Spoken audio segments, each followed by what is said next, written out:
વાગ્યાના સમાચાર સાથે હું છું હિના। બુલેટિનની શરૂઆત કરવી છે કે જ્યાં જામનગરમાં રખડતા ઢોરનો આતંક સામે આવ્યો છે કે જેના કારણે લોકોમાં ભય છે।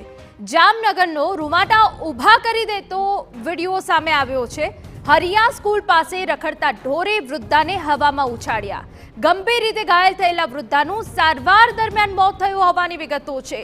તો આપને જણાવી દઈએ કે જ્યાં હરિયા સ્કૂલ પાસે રખડતા ઢોરે વૃદ્ધાને હવામાં ઉછાળ્યા। વૃદ્ધા કે જે ગંભીર રીતે ઇજાગ્રસ્ત થયા, સારવાર લઈ જતા દરમિયાન મોત થયું હોવાની વિગતો મળી રહી છે।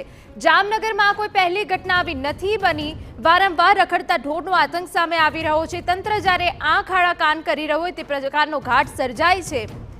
હરિયા સ્કૂલ પાસે રખડતા ઢોરે વૃદ્ધાને હવામાં ઉછાળ્યા। વૃદ્ધા એટલા ગંભીર ઇજાગ્રસ્ત થયા કે સારવાર દરમિયાન આ વૃદ્ધાનું મોત થયું છે। જો કે રખડતા ઢોરના આતંકના કારણે લોકોમાં પણ ક્યાંક ને ક્યાંક ભયનો માહોલ જોવા મળી રહ્યો છે। જામનગર હોય કે પછી અન્ય શહેરો હોય, રખડતા ઢોરનો આતંક જ્યાંનો ત્યાં જ છે। તંત્ર દ્વારા અત્યાર સુધી કોઈ જ પ્રકારની એવી કડક કાર્યવાહી કરવામાં નથી આવી, જેના કારણે નિર્દોષોના જીવ જઈ રહ્યા છે।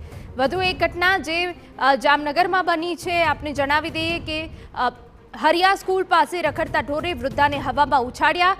ગંભીર રીતે ઘાયલ થયેલા વૃદ્ધાનું સારવાર દરમિયાન મોત થયું હોવાની વિગત।